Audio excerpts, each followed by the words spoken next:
أعوذ بالله من الشيطان الرجيم بسم الله الرحمن الرحيم ومن يقنط منكن لله ورسوله وتعمل صالحا نؤتها أجرها مرتين وأعتدنا لها رزقا كريما صدق اللہ العظیم۔ سورۃ الاحزاب آیت نمبر 31، انشاءاللہ 3 آیت کا مطالعہ ہم کریں گے۔ اس سے پچھلی آیت میں ہم پڑھ چکے کہ پیاری نبی صلی اللہ علیہ وسلم کی ازواج مطہرات سے کہا گیا کہ تم اگر اللہ کے رسول اور آخرت کے گھر کے طالب بنو، اس کے طالب ہو، تو ہم نے ان کے لیے ایسے محسنات کے لیے ہم نے اجر عظیم رکھا ہے۔ پھر ساتھ ہی فرمایا گیا کہ اگر تم میں سے کوئی بے حیائی کی مرتکب ہو جائے بالفرض، ایسا تو نہیں ہو سکتا، سمجھانے کے لیے کہ اگر ایسا کوئی ہوگا تو اسے دوہرا عذاب ہوگا، کیونکہ حضور علیہ الصلوۃ والسلام کہ ازواج جو ہے وہ عام مومنین کی طرح نہیں ہے، ان کو دوہرا عذاب ہوگا اگر ان سے کوئی غلطی ہو گئی۔ اب اس آیت میں فرمایا گیا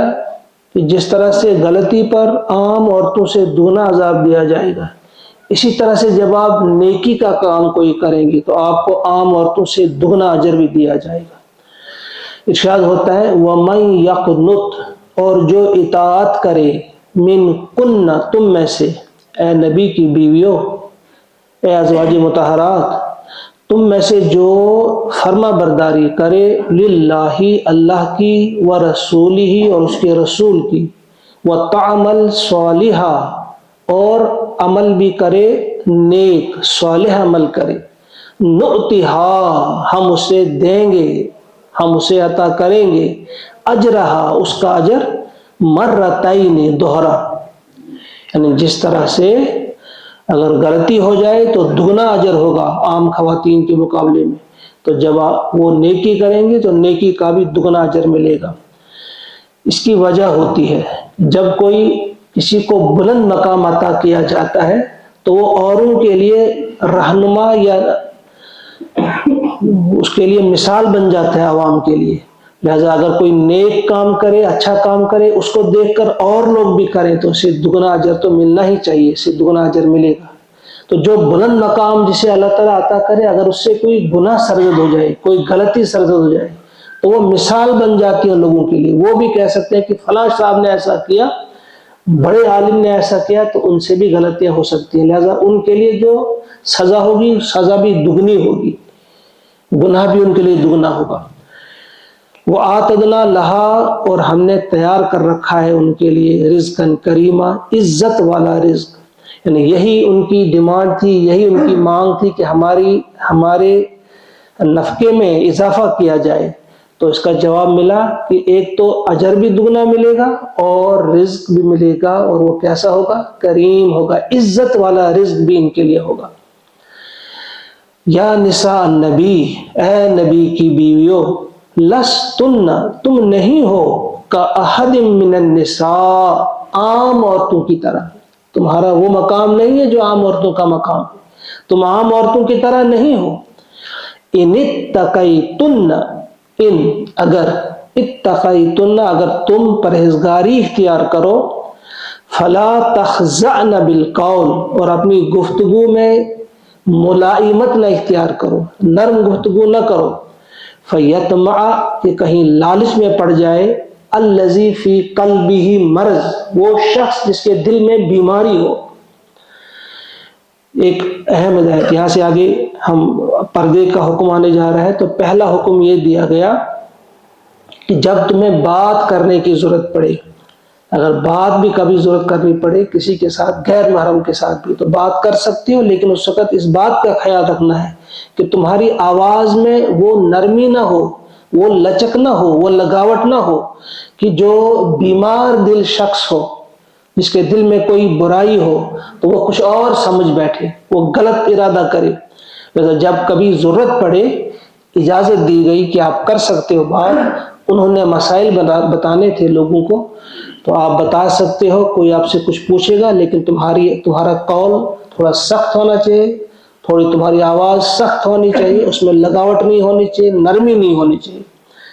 وَقُلْنَ قَوْلًا مَعْرُوفًا، اور بات کرو صحیح اور سیدھی بات، قول معروف، صاف اور سیدھی بات کرو، کوئی لگاوٹ اس میں نہ ہو۔ اب دوسرا حکم دیا جا رہا ہے، وَقَرْنَ فِي بُيُوتِكُنَّ، اور تم ٹکی رہو، قرار پکڑو تم اپنے گھروں کے اندر، وَلَا تَبَرَّجْنَ، اور بناؤ سنگار کا اظہار نہ کرتی پھرو، تبرج الجاہلیت الاولی، اگلے زمانے کی، اس جاہلی زمانے کی عورتوں کی طرح،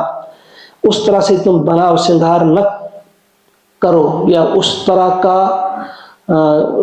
کی زینت اختیار نہ کیا کرو۔ جاہلی دور میں عورتیں بناؤ سنگار کیا کرتی تھی اور گھومتی رہتی تھی بازاروں میں، تو یہ حکم ملا کہ تمہیں گھر کے اندر ہی رہنا ہوگا۔ دراصل حضرت عمر رضی اللہ تعالی عنہ پہلے ہی سے حضور سے کہہ رہے تھے کہ آپ اپنی ازواج کو کہا کریں باہر نہ نکلیں گے۔ ایک بار وہ باہر جا رہی تھی، ان کے اندر حضرت سودا بھی تھی، تھوڑی لمبی قد کی تھی۔ عمر نے بولا، سودا، میں نے پہچان لیا تمہیں، تم سودا ہو۔ یعنی یہ بتا رہے تھے کہ دیکھو تمہارا باہر نکلنا، تم اگر پردے میں بھی نکلو گے تو پھر بھی تم پہچانی جاؤ گے کون کیا ہے۔ تو سخت اصرار کرتے تھے عمر۔ تو جب یہ بات انہوں نے کہی، جب واپس گئے اب گھر میں، تو سودا نے پیارے نبی صلی اللہ علیہ وسلم سے فرمایا کہ عمر ایسے بتا رہے تھے۔ اس وقت وہ کھانا کھا رہے تھے، ان کے ہاتھ میں ہڈی تھی، حضور کے ہاتھ میں ہڈی تھی، کھانا کھا رہے تھے۔ اسی حالت میں ان پر وحی نازل ہوئی اور یہ والی آیت نازل ہوئی کہ آپ اپنی بیویوں سے کہہ دو کہ وہ اندر ہی رہا کریں۔ وہ فاروق اعظم کی ایک تائید ایک قسم کی، لیکن تھوڑی سی اس میں گنجائش رکھی گئی کہ باہر بھی نکل سکتی ہیں وہ، لیکن اس میں کیا ہے کہ بناؤ سنگار کے بغیر، اور ضرورت پڑنے پر وہ باہر نکل سکتی ہیں، غیر ضروری طور نہیں۔ غیر ضروری طور گفتگو بھی منع غیر محرم سے، اور غیر ضروری طور باہر نکلنا بھی منع۔ اس لیے آپ سب جانتے ہیں کہ عورت جب مسجد میں آئے نماز پڑھنے کے لیے اجازت ہے، اسی حکم نہیں ہے، اجازت ہے۔ اگر عورتیں چاہیں کہ وہ مسجد میں ادا کریں نماز تو پڑھ سکتی ہیں، لیکن جب امام سے کوئی غلطی ہو جائے تو وہ سبحان اللہ نہیں کہہ سکتی، اور نہ وہ لقمہ دے سکتی ہیں۔ ہاں، امام سے غلطی ہو جائے تو ان کے لیے حکم ہے تصفیق کا۔ تصفیق کہتے ہیں وہ ایک ہاتھ کی ہتھیلی دوسرے ہاتھ کی پشت پر مار سکتے ہیں، ایسے کر سکتی ہیں، تصفیق۔ اسی طرح اذان بھی ایک عورت نہیں دے سکتی، کیونکہ اس کی آواز میں جو ایک چیز ہوتی ہے اس قسم کی کہ اس مرد جو ہے، غیر مرد، وہ ان کی طرف راغب ہو سکتے ہیں۔ تو آواز میں اس کا بھی پردہ، ایک حساب سے پردہ، اور گھروں میں ٹکی رہیں، وہ قرار پکڑے، وہ گھروں میں وقار کے ساتھ گھروں میں رہیں۔ ہاں، اجازت دی گئی باہر نکلنے کی بھی، لیکن ضرورت کے تحت باہر بھی نکل سکتی ہے، پردے کا اہتمام کرتے ہوئے۔ اور پھر وَأَقِمْنَ الصَّلَاةَ، اور نماز قائم کرو، وَآتِينَ الزَّكَاةَ، اور زکوٰۃ دیتی رہو، وَأَطِعْنَ اللَّهَ وَرَسُولَهُ، اور اللہ اور اس کے رسول کی اطاعت کرتی رہو۔ یعنی گھروں میں ٹکنا، گھروں میں رہنا بہترین مقام جو ہے۔ حضور نے فرمایا عورت جب گھر سے باہر نکلتی ہے تو شیطان اسے تاکتا رہتا ہے، اسی لیے کہا گیا بہترین مقام عورت کے لیے گھر ہی ہے، اسے گھر ہی میں زیادہ رہنا چاہیے۔ ہاں، انتہائی ضرورت ہو، کسی کے ہاں تعزیت کے لیے جانا ہو یا کوئی اور ضروری کام ہو، اس کے لیے اسے باہر جانے کی بھی اجازت ہے۔ انما یرید اللہ، بے شک اللہ تعالیٰ چاہتا ہے، لیذہب عنکم، کہ تم سے دور کر دے، الرجس، آلودگی، گندگی، تم سے گندگی دور کر دے، اہل البیت، اے اہل بیت رسول۔ یہاں اہل بیت سے مراد ہے اہل بیت رسول، یعنی اے رسول کے گھر والوں، ازواج خصوصاً، کہ تم کیا چاہتا ہے اللہ تعالیٰ کہ تم سے گندگی دور کرنا چاہتا ہے، وَيُطَهِّرَكُمْ، اور تمہیں پاک صاف رکھنا چاہتا ہے، تطہیرہ خوب پاک، اور وہ تمہیں خوب پاک اور صاف رکھنا چاہتا ہے. وہ پاک اور صاف رکھنے کے لیے ہدایات ہیں. اس میں سے کچھ ہدایت آئیں اور آگے اور بھی کچھ ہدایت ہیں، آگے پڑھیں گے انشاءاللہ. تو ان میں اگرچہ یہ حکم حضور علیہ الصلوۃ والسلام کی ازواج کے لیے ہے، لیکن اس میں خود بخود یہ حکم، کیونکہ ان کو اسوہ بننا تھا، مثال بننا تھا باقی خواتین کے لیے. تو کچھ لوگ جو کہتے ہیں کہ نہیں یہ حکم صرف ازواج کے لیے ہے، ایسا نہیں ہے. جس طرح سے ایک شریف شخص اپنے بیٹے سے کہہ سکتا ہے کہ بیٹا تمہارے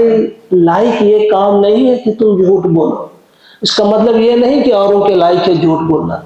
تو یہاں بھی اگر ان سے کہا گیا کہ تمہارے لائق یہ ہے کہ تم اندر ہی زیادہ ٹکی رہو، تو اس کا مطلب نہیں کہ اور باہر جا سکتی ہیں. ان سے اگر کہا گیا کہ تم جاہلی دور کی عورتوں کی طرح سج سنور کر باہر نہ نکلو، تو اس کا مطلب یہ نہیں کہ عام عورتیں نکل سکتی ہیں. نہیں، اگر یہاں یہ الفاظ آئے ہیں کہ تم عام عورتوں کی طرح نہیں ہو، لستن کاحد من النساء، تم عام عورتوں کی طرح نہیں ہو، کیونکہ ان کا ایک خاص مقام تھا اور خاص مقام ہے، رہے گا. لیکن اس کا مطلب بھی ہرگز یہ نہیں لیا جا سکتا کہ یہ احکام بھی صرف ان کے لیے، اوروں کے لیے نہیں. یہ ان کے لیے بھی ہیں اور عام عورتوں کے لیے بھی یہ احکامات ہیں کہ انہیں بھی پردے کا اہتمام کرنا ہے، انہیں بھی شائستگی اختیار کرنی ہے، اور انہیں بھی غیر ضروری طور بازاروں کی رونق نہیں بننی، شمع محفل نہیں بننا ہے، بلکہ وہ کیا ہے، خاتون کھانا بن کر رہنا ہے، چراغ کھانا بن کر رہنا ہے، شمع محفل بن کر نہیں. اللہ تعالی ہم سب کو توفیق عطا فرمائے کہ ہم اپنی بھی تربیت کرنے میں کامیاب ہو جائیں، اور اپنے گھر میں اپنی جو ہماری عورتیں ہیں، ہماری بیویاں ہیں، ہماری بچیاں ہیں، ہماری بہنیں ہیں، مائیں بہنیں، ان کی تربیت کرنے میں بھی ہم کامیاب ہو جائیں. اللہ تعالی ہم سب کو یہ ذمہ داری سمجھنے کی توفیق عطا فرمائے، اس کے بعد یہ ذمہ داری ادا کرنے کی بھی ہم سب کو توفیق عطا فرمائے. اللہم اجعل القرآن ربیع قلوبنا ونور ابصارنا وشفاء صدورنا وذهاب حمومنا وغمومنا وصلی اللہ تعالی علی خیر خلقہ محمد وآلہ واصحابہ اجمعین برحمتک یا ارحم الراحمین. السلام علیکم.